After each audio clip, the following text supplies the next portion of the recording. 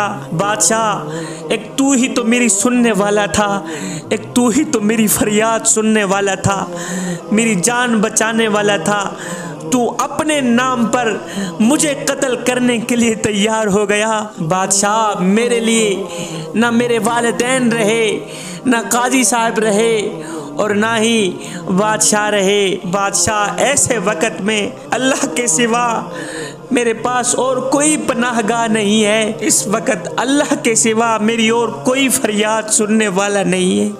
اس وقت میرے کریم رب کے سوا میری کوئی دھانے سننے والا نہیں، میرے کوئی دکھڑے سننے والا نہیں ہے، میرے کوئی درد سننے والا نہیں ہے۔ بادشاہ، میں تو اب بس اللہ سے ہی انصاف کا طلبگار ہوں۔ اے بادشاہ سلامت نے جب اس نوجوان لڑکے کی تڑپتی فریاد سنی تو بادشاہ کی آنکھیں چھم چھم برسنے لگ گئیں۔ بادشاہ رو کر کہنے لگا، بیٹے، میں مروں یا زندہ رہوں، اے میرے نزدیک اس بے گناہ قتل سے میرا مر جانا ہی بہتر ہے۔ بادشاہ اپنے تخت سے اٹھا، اس لڑکے کا سر چوما، اسے مال و دولت سے نوازا، اسے معاف کر دیا، اسے آزاد کر دیا۔ اب جوانو، خدا کی قدرت دیکھو، اللہ کی قدرت دیکھیے۔ وہ بادشاہ ایک ہی ہفتے کے اندر تندرست ہو گیا۔ بیماریاں جاتی رہیں، دکھ جاتے رہے، تکلیفیں جاتی رہیں، ایک ہفتے کے اندر یہ بادشاہ صحت مند ہو گیا۔ حضرت شیخ سعدی علیہ الرحمہ اس حکایت میں آپ بیان کرتے ہیں کہ اگر کوئی بندہ صحیح معنوں میں اللہ پر بھروسہ رکھے اور اللہ کو یاد کرے تو اللہ برے وقت میں اس کی مدد فرماتا ہے۔ میرے اللہ کا فرمان ہے، لوگو تم مجھ سے مدد مانگو میں تمہاری مدد کروں گا، تم مجھ سے دعا مانگو میں تمہاری دعا قبول کروں گا، اور بے شک میں ہی تمہاری دعاؤں کو سننے والا ہوں، بے شک میں ہی تمہارے دکھوں کو سننے والا ہوں، تمہاری فریادوں کو سننے والا ہوں۔ جوانو، آ جاؤ اس کریم رب کی چوکھٹ پر جہاں عزت ہی عزت ہے، آ جاؤ اس کریم رب کی چوکھٹ پر جہاں سکون ہی سکون ہے، آ جاؤ اس کریم رب کی چوکھٹ پر جہاں آرام ہی آرام، جہاں چین ہی چین، جہاں مقام ہی مقام۔ عرش والا تو آوازیں دے رہا ہے، وہ میرے حبیب کی امتی، ایک بار تو میری چوکھٹ پہ آ کر تو دیکھ، ایک بار اپنا دامن پھیلا کر تو دیکھ، ایک بار اپنا سر سجدے میں جھکا کر تو دیکھ، ایک بار دونوں ہاتھ اٹھا کر تو دیکھ۔ بخشش کی حد نہ کر دوں، مجھے رب العالمین بھی نہ کہ، بخشش کی انتہا نہ کر دوں، مجھے رب العالمین بھی نہ کہ،